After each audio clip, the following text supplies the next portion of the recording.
मैं अनुभवी मूर्त आत्मा हूँ। दुनिया में भी अनुभवी को बहुत ऊंचा माना जाता है और अपने यहाँ तो सारी बात ही अनुभव की है। आत्मा, परमात्मा, गुण, शक्तियाँ आँखों से देखने के विषय नहीं है, अनुभव के विषय है। और जिसका अनुभव जितना जोरदार होता है उतना वो आत्मा ज़्यादा सफल होती है। आज बाबा ने अनुभवी के लक्षण बताए हैं। कितना बड़ा बल है अनुभव में। तो बाबा ने कहा अनुभव की स्टेज सबसे पावरफुल स्टेज है। अनुभवी आत्मा सबसे ऊंची पावरफुल स्टेज मानी जाएगी, क्योंकि अनुभव की विल पावर होती है। अनुभव की विल पावर क्यों बोला? क्योंकि विल पावर किस आधार पर आती है? जब किस बात के आपने आजमाया होता है कि ये तो लो मेरे बाएं हाथ का खेल है, ऐसे मालूम होगा, तो विल पावर होगी उस बात को सुनने में, समझने में, करने में। तो बाबा ने कहा जिन बच्चों के पास अनुभव की विल पावर है वो माया की किसी भी पावर का, कोई भी वस्तु का, कोई भी समस्या का सामना कर सकते हैं अनुभव की विल पावर से। और जब समस्याओं का सामना कर सकते हैं तो किसी भी आत्मा को संतुष्ट कर सकते हैं। अब संतुष्ट न करने का भी बड़ा कारण होता है, सामना करने की शक्ति नहीं होती है। वैरायटी तरह के अपोजिशंस आते हैं, माया के रूप आते हैं, लेकिन ताकत नहीं है सामना करने की। अगर ताकत नहीं है तो ना संतुष्ट रहते हैं ना संतुष्ट करते हैं। कमज़ोरी वाला असंतुष्ट होता है। जो शक्तिशाली है वो तो जो बात सामने आएगी उसको वैसे एडजस्ट कर लेगा, वैसे सामना कर लेगा। तो उससे दूसरी आत्माओं को भी संतुष्ट रह सकते, कर सकते। देखो कहीं एडजस्ट करना पड़ता है संतुष्ट करने के लिए, कहीं झुकना पड़ता है, कहीं आपको अपना त्याग करना पड़ता है, तब तो आप किसी को संतुष्ट कर पाते हैं ना। तो ये शक्तियाँ चाहिए होती है। टोटल मिला के बाबा ने कहा अगर सामना करने की शक्ति है और अनुभव की विल पावर है तो किसी को भी संतुष्ट कर सकते हैं। इसलिए आज बाबा काम दे रहे हैं हमें कि आप बच्चे सर्व खजानों के अनुभवी बनो। ज्ञान, गुण, शक्तियाँ सब के जो अनुभवी हैं, बाबा के सर्व संबंधों के अनुभवी, सर्व तरह की अवस्थाओं के अनुभवी, सर्व तरह की सेवाओं के अनुभवी, सब प्रकार की धारणाओं के अनुभवी।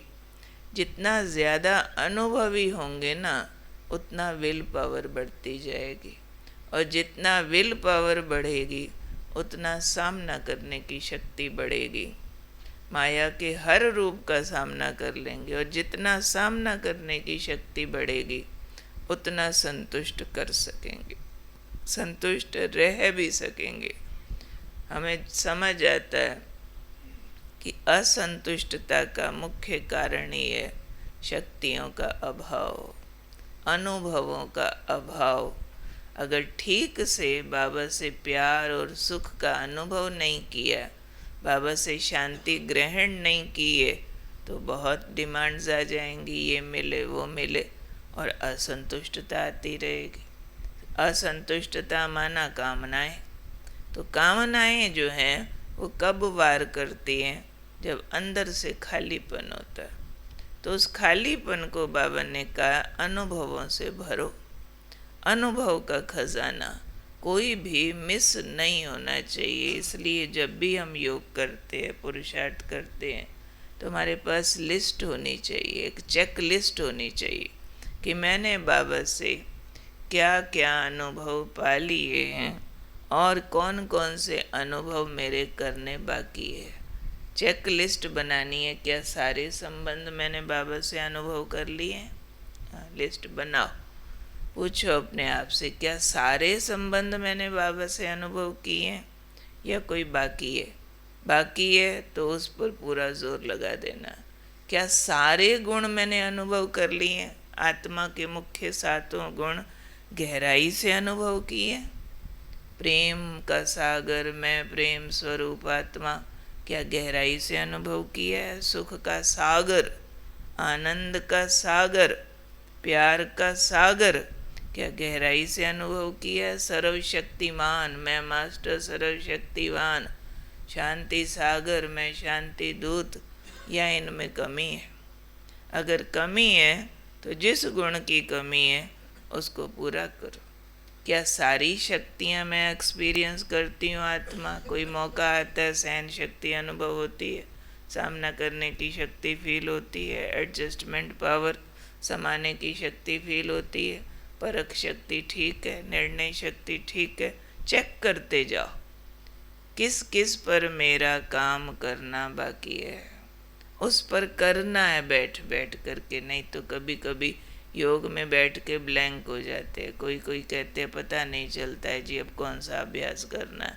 तो इस प्रकार की लिस्ट बनाओ और उस पर गहराई से काम करो, क्योंकि आज बाबा ने कह दिया है अनुभव सबसे पावरफुल स्टेज। अनुभवी की, अनुभवी धोखा नहीं खाएगा, माया की सब पावर का मुकाबला कर लेगा, अनुभवी सबको संतुष्ट कर लेगा। तो ये दोनों ही सब्जेक्ट बहुत बड़े हैं, माया के हर रूप का सामना करना और सबको संतुष्ट करना। दोनों ही सब्जेक्ट हमारे विजयी स्वरूप को प्रकट करते हैं। तो कौन हूँ मैं आज का दिन? अनुभवी मूर्त आत्मा को काम क्या दिया बाबा ने? हर खजाने के अनुभवी बनो। कोई बाबा का खजाना ऐसा नहीं होना चाहिए जो मेरे अनुभव से मिस होता हो, कोई ऐसा नहीं होना चाहिए। ठीक है, आज का देह अभिमान को भूलने का पॉइंट बड़ा जोरदार है बाबा का।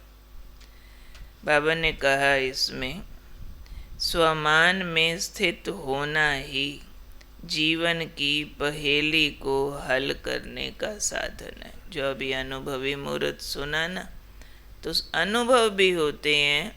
जिस खजाने की कमी है उसको स्वमान बना लो। समझो लगता अंदर शांति की कमी है, तो मैं शांति दूत हूँ, मैं शांत स्वरूप आत्मा हूँ, मैं शांति का अवतार हूँ, शांति धाम की निवासी हूँ, शांति सागर की संतान हूँ। जितना ये वाला मैं ये हूँ ये पक्का करेंगे तो धारण हो जाएगा। खजाना अपना बनता है स्वमान से। तो ये 3 दिन से हमको स्वमान का पॉइंट मिल रहा है याद की यात्रा प्रोजेक्ट में। तो स्वमान में स्थित होना ही जीवन की पहेली को हल करने का साधन है। आदि से लेकर अभी तक इस पहेली को हल करने में ही लगे हुए हो कि मैं कौन हूँ। शुरू में जब स्थापना का कार्य आरंभ हुआ था तो सबको क्या सुनाते थे? हु एम आई, अर्थात मैं कौन हूँ। सारा पाठ ही यही पढ़ाते थे, आत्मा आत्मा आत्मा की बात होती थी। तो सबको सुनाते थे हु एम आई, अर्थात मैं कौन हूँ। ये बात इतनी पक्की स्मृति में थी कि सब लोग जानते थे कि इन सब का एक ही पाठ है व्हाट एम आई। सब यही बोलेंगे। हम भी नए नए ज्ञान में चले ना तो सब बोलते थे ये तो आत्मा आत्मा करते रहते हैं, जब देखो आत्मा आत्मा ही करते रहते। वही एक पाठ अब तक चल रहा है, इसलिए इसको पहेली कहा जाता है। इस इतनी छोटी सी पहेली ने ऊंचे से ऊंचे ब्राह्मणों को भी पराजित कर दिया है, पजल कर दिया है। क्यों किया है पराजित?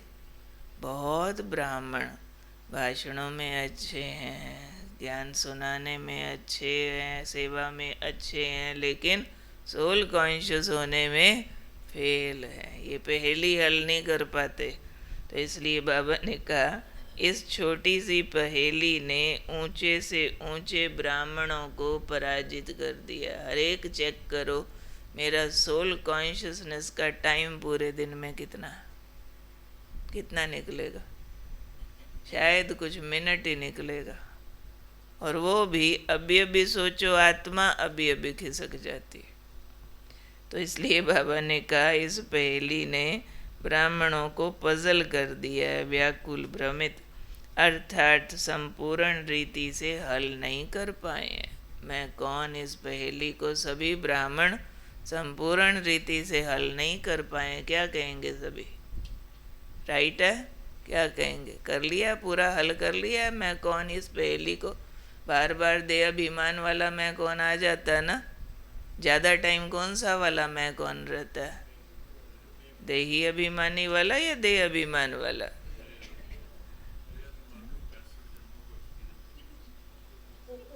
तिरासी जन्म वो देह के साथ तो रहे ना। अर्थात संपूर्ण रीति से हल नहीं कर पाए हैं। स्वमान के बजाय देह अभिमान व अन्य आत्माओं के प्रति अभिमान की दृष्टि हो जाती है। तो क्या कहें?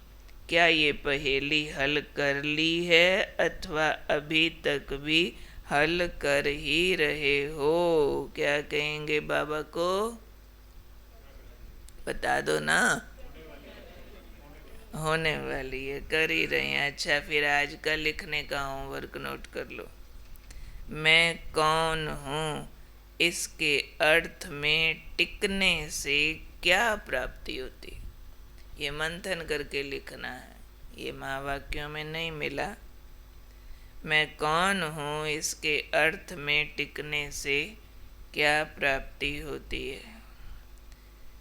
आज का स्वमान, मैं मस्तक मणि सतचितानंद स्वरूप हूँ। स्वमान यही वाला लेना तो अनुभवी मूर्त अपने आप हो जाएंगे। सर्व खजानों के अनुभवी बनने के लिए आज 3 शब्दों का अनुभव करना। सत्य हूँ, चैतन्य हूँ, आनंद स्वरूप हूँ, मस्तक में मणि हूँ। कम से कम ये अभ्यास 108 बार होना चाहिए। कौन सा? मैं मस्तक मणि सत्य चित्त आनंद स्वरूप हूँ। सत्य फील करना, फिर चैतन्य फील करना, फिर आनंद फील करना है। उसका स्वरूप ये मेरा असली अपना स्वरूप है। अच्छा जी, आज के प्रश्न लेते हैं।